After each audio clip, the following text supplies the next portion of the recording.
bounty. The first distant scream sent Celine leaping to her feet in horror. If she could hear it here in the castle, that did not bode well for the city. Justinian seized her hand, and although a part of her tried to summon the power that she had used on Torion, nothing happened. The king pulled her back down onto the dais, forcing her next to him. You really should calm yourself. All we have to do is wait here until it's the right time. Then, everything will be alright.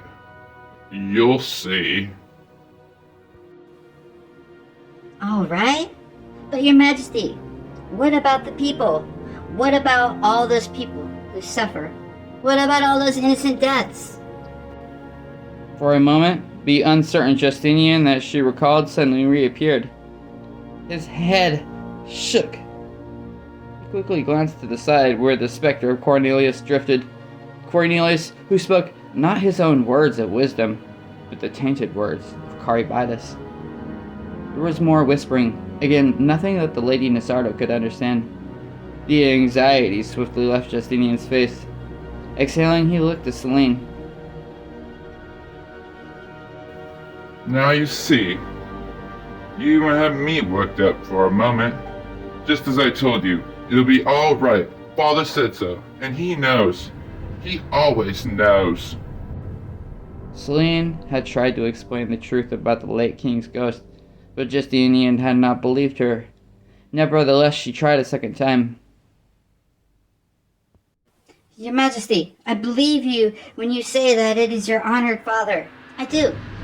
But I tell you again that he is under a spell. He speaks the lies of the necromancer Caribidas. Your father would have never allowed such carnage for any reason. He loved the people. He protected them. Now Cornelius is being forced to speak against his own will. Really? Am I going to have to silence you again, Lady Nasardo?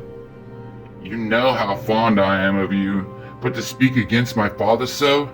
You accuse him of being nothing more than a puppet, and of the good Caribidas too? She gave up. Justinian could not or would not believe that anyone could command his father, even in death. Worse yet, he saw the necromancer as a trusted advisor. How long had Caribidas planned this travesty? More screams pierced the thick walls of the palace. The king took another sip of wine, then offered her some. From another direction, and far nearer, came words of argument. Justinian cocked his head in curiosity. Celine leaned toward the voices, trying to hear. The frustration in one of them matched her own spent emotions. She hazarded a guess that someone was trying to warn the king, but could not gain entrance. Moments later, Edmund Fairweather slithered inside and he had become to the noble woman a fiend as evil as Lord Jittin or Caribidas. She suspected that he willingly participated in the horror now taking place outside. What was that disturbance, Edmund? As expected, a soldier from the watch said he was sent by General Torion. I informed him that you were not to be interrupted at this time. He raised a fuss. I finally had the guards arrest him and throw him in a cell for the night. With your majesty's permission, of course. Justinian considered. Well, if it must be... Still, see that he's made casserole and given him food from our kitchen. Edmund, the man was only doing his duty after all. He didn't know better. As you say, your majesty. The Lady Nasardo could not hold back. Edmund Fairweather, I understand why the king acts so. But what about you? You must realize what is happening. Will you stand idly by while this horror takes place? His expression remained bland, but his eyes flickered dangerously. I live only to serve my lord.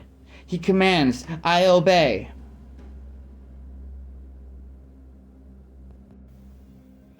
And you are splendid in that loyalty, dear Edmund. Justinian said, beaming. The servant bowed graciously, then departed. Celine frowned. For some reason, when Edmund Fairweather talked of his loyalty to his lord, she had the feeling that he referred to someone other than a king. Aldrich Jitten? Perhaps Caribitis? Unlikely.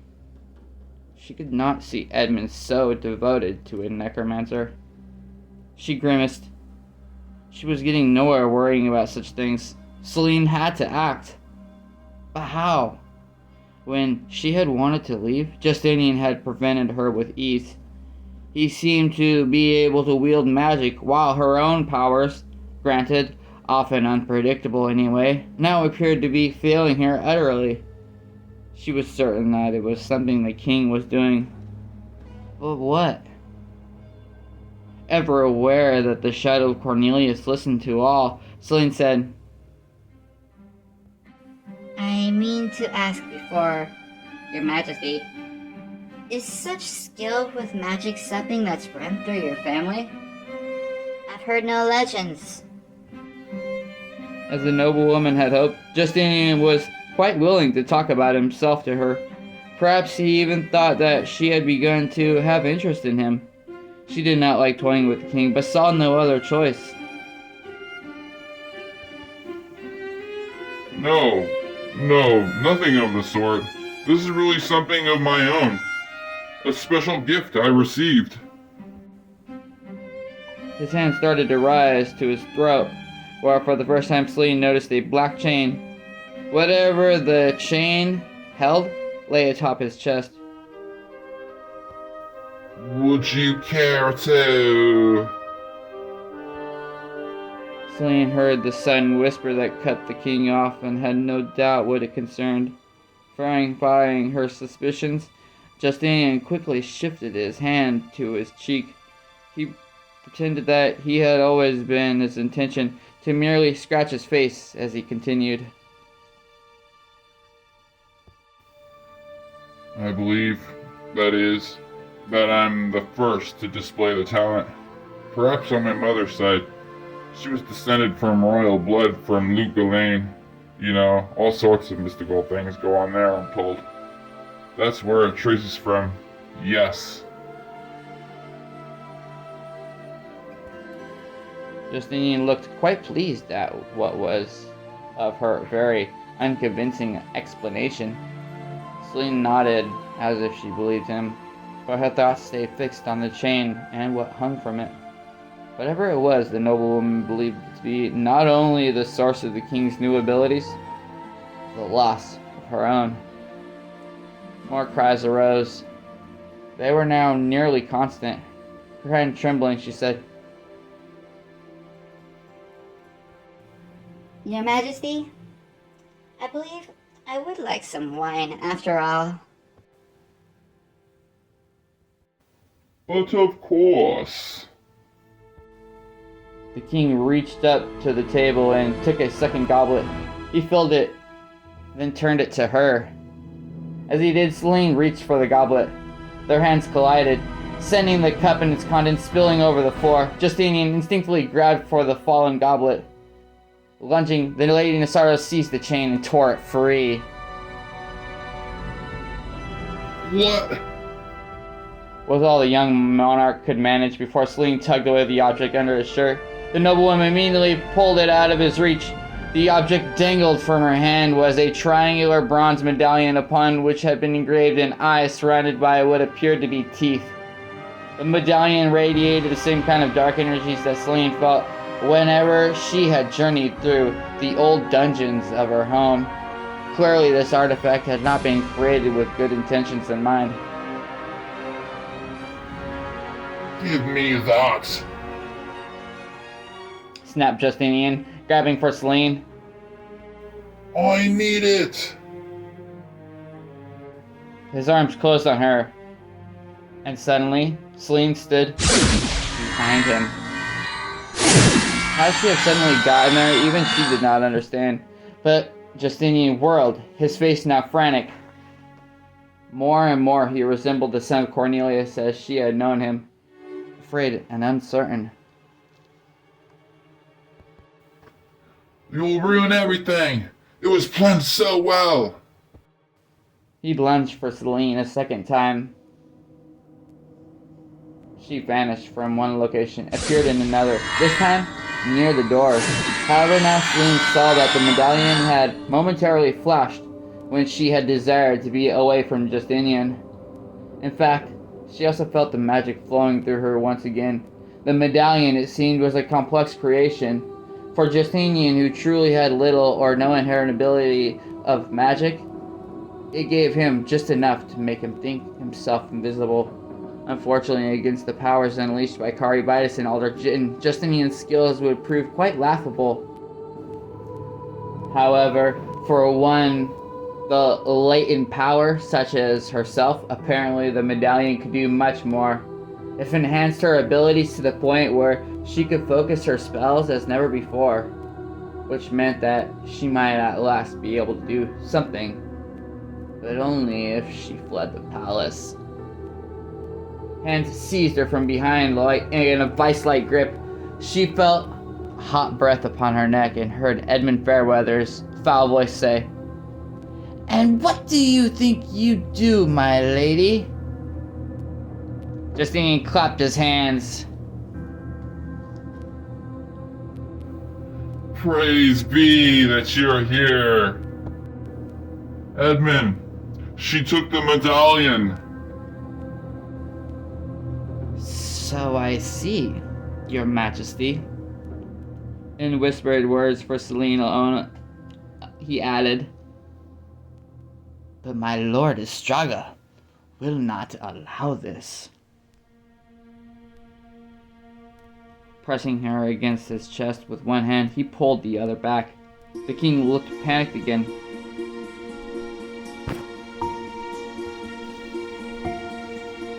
Edmund, there's no need for that. Just take the piece from... Not waiting to find out what her assailant intended, Celine attempted to do what she accidentally had to Zael. She touched Edmund's hand with her own and focused her fury into that touch. But if the noblewoman expected his hand enough to save herself, what happened was far more startling. There was a rumble, as when a fire leaps to life, followed by a shriek from the man behind her. As Celine tore away, a tremendous wave of heat washed over her. She stumbled a few steps, then turned and witnessed the results of her attack. Edmund Fairweather was a living inferno. Flames entirely engulfed him, yet touched nothing else, not even the floor beneath him. The fire had spread so quickly that the king's aide was still very much alive, but not for long.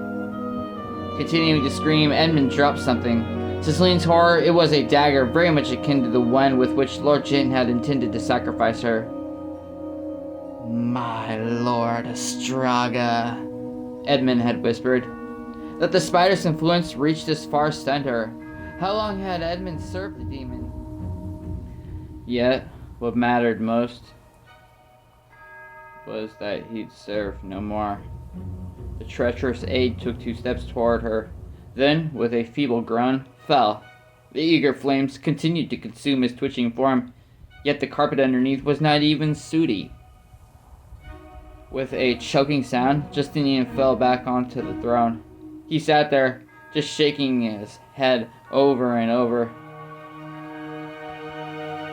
Father! Father! The ruler of Westmarch finally uttered. What do I do? Hearing that, Celine quickly turned to confront the shade. She would not have Caribitis' foul words come filtering through the mouth of Cornelius' ghost. But although the specter of the old king remained, the taint that reminded her of the necromancer did not. Cornelius suddenly seemed free of Caribitis' influence. Celine could only assume that whatever spell had been cast upon the old king removing the medallion from his son had somehow severed it. Moreover, upon hearing the whispered words next spoken, Justinian's expression hardly hinted that Cornelius still followed Cardibatus' instructions.